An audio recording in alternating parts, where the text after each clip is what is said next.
इस वक्त आप आराम से बैठकर इस वीडियो को देख रहे हैं, मगर मैं आपको कहूं, आज जिस जगह पर आप अभी बैठे हो वो जमीन आज से करोड़ों साल पहले 8,500 डिग्री के तापमान से उबल रही थी, या जिस जगह पर आप बैठे हैं वो जगह लाखों सालों तक बर्फ से ढकी हुई थी। ये दोनों बातें सच हैं। इस 15 मिनट की वीडियो के अंदर आप पृथ्वी के 450 करोड़ साल के सफर को देखने वाले हैं। जिस जगह आज हमारा सौरमंडल है वहाँ विभिन्न प्रकार की गैस और धूल के बादल हुआ करते थे। वैज्ञानिकों के मुताबिक इन धूल के बादलों से दूर एक तारा हुआ करता था। वक्त के साथ साथ उस तारे की ऊर्जा कम होने लगी, जिसके कारण उसके अंदर एक विशाल विस्फोट हुआ। विस्फोट की वजह से अंतरिक्ष की ये धूल एक दूसरे से दबने लगी।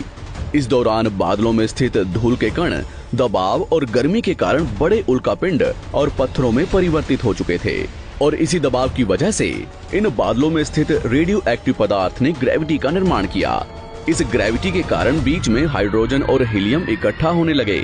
बीच के इस भयंकर दबाव के कारण एक विशाल विस्फोट हुआ, और इसी विस्फोट के कारण हमारे सूरज का जन्म हुआ।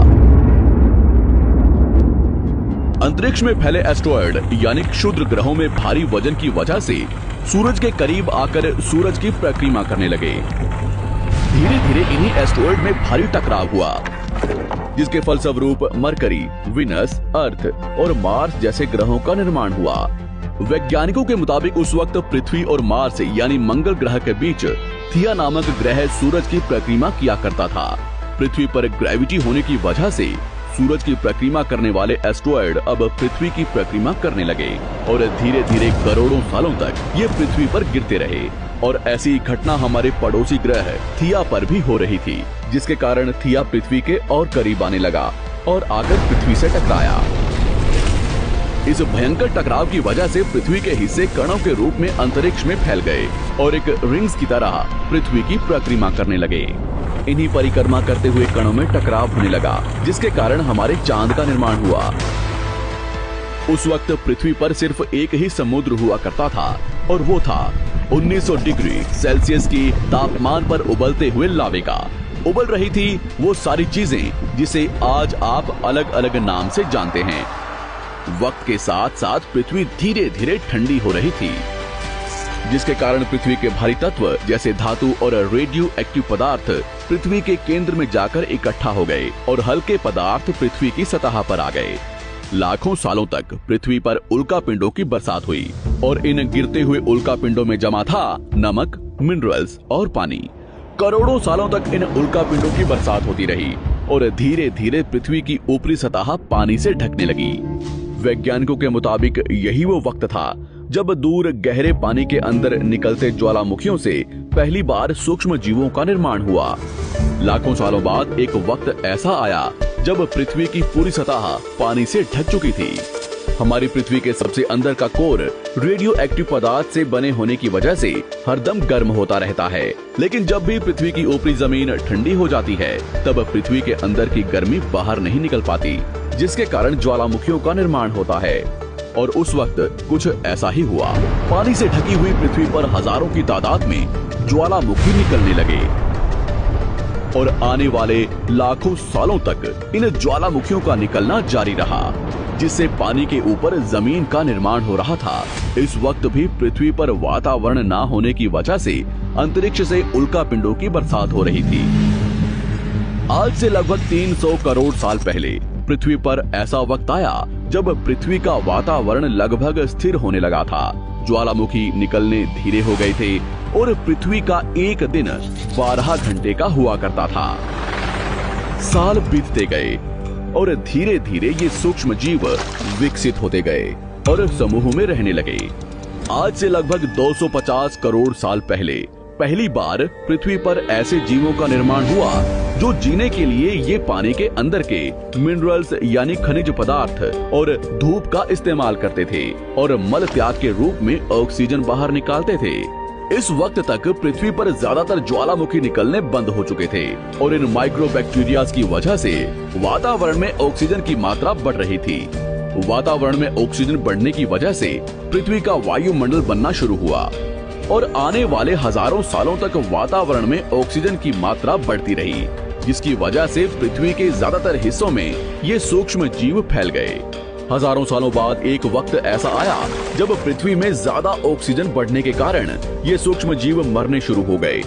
उस वक्त तक पृथ्वी का वातावरण ठंडा होने के साथ साथ ऑक्सीजन से भी भर चुका था, जिसके कारण जमीन और वातावरण में स्थित आयरन यानी लोहे के मिनरल्स पानी में स्थित ऑक्सीजन से रिएक्ट होने लगे। और एक वक्त ऐसा आया जब पृथ्वी की जमीन आज के मार्स के जैसे लाल हो चुकी थी।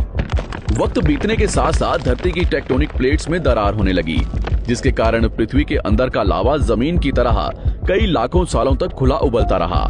और यही वो कारण था जिसके कारण पृथ्वी के वातावरण में कार्बन डाइऑक्साइड की मात्रा बहुत बढ़ गई और पृथ्वी पर एसिड की वर्षा शुरू हो गई। एसिड रेन की वजह से पृथ्वी का तापमान घटने लगा और तापमान इतना घटा कि पृथ्वी के ऊपर स्थित पानी बर्फ में परिवर्तित होने लगा। पृथ्वी पर पहली बार भयंकर आइस एज आया। इस वक्त पूरी पृथ्वी सफेद बर्फ से ढक चुकी थी। आमतौर पर जब धरती पर सूरज की किरणें गिरती हैं, तब जमीन उन किरणों को सोख लेती है, मगर क्योंकि पूरी पृथ्वी बर्फ से ढक चुकी थी और क्योंकि बर्फ सफेद और चमकीली होती है, जिसके कारण सूरज की किरणें धरती पर गिरने के बाद वापस चली जाती थी। इसी कारण से पृथ्वी कई लाखों सालों तक बर्फ से ढकी रही, मगर फिर से पृथ्वी के अंदर स्थित गर्मी ज्वालामुखी के रूप में निकलना शुरू हो गई और इन ज्वालामुखियों से निकलने वाली गर्मी ने बर्फ को पिघलाना शुरू कर दिया। इसी बीच पृथ्वी की गहराई में बचे कुछ सूक्ष्म जीव धीरे धीरे बदल रहे थे और अब वो ऑक्सीजन को अपने शरीर को बड़ा और जटिल बनाने के लिए इस्तेमाल करने लगे थे। इस बीच पानी में अलग से भी छोटे समुद्री पौधे निकलने शुरू हो चुके थे। बाहर जैसे जैसे ज्वालामुखी निकल रहे थे, वैसे वैसे वातावरण कार्बन डाइऑक्साइड की वजह से गर्म हो रहा था। वक्त के साथ साथ बर्फ तो पिघलने लगी, मगर धरती पर फिर से एसिड की वर्षा शुरू हो गई, जिसके कारण फिर पृथ्वी ठंडी होने लगी और फिर पृथ्वी की ज्यादातर सतह बर्फ से ढक गई। ऐसा बार बार कई हजारों सालों तक होता रहा और इसी कारण से अब समुद्री जीव धीरे धीरे वातावरण के हिसाब से विकसित हो रहे थे। इस बीच कई सारे जीव और समुद्री जंगल्स विलुप्त हो गए, मगर जो बच गए वो धीरे धीरे पृथ्वी के बदलते तापमान के हिसाब से ढलते गए और अब हजारों सालों बाद समुद्री पेड़ बर्फ की वजह से पूरी तरह से मरते या सूखते नहीं थे। अब सूक्ष्म जीव समुद्री जीव बन चुके थे। जब फिर से ज्वालामुखियों ने पृथ्वी की बर्फ को पिघलाना शुरू किया, तब ये समुद्री पेड़ जल्दी विकसित होकर फैल गए। धीरे धीरे वातावरण में ऑक्सीजन की मात्रा बढ़ने लगी और पृथ्वी पर होने वाली एसिड की वर्षा कम होने लगी। वातावरण में ऑक्सीजन आने की वजह से पृथ्वी की ओजोन लेयर्स मोटी होने लगी और आज से लगभग 47 करोड़ साल पहले पृथ्वी की ऊपरी सतह पर पहली बार मोसोस नामक प्लांट उगना शुरू हुआ। वक्त के साथ साथ जमीन पर अलग अलग प्रकार के पौधे और पेड़ उगना शुरू हुए।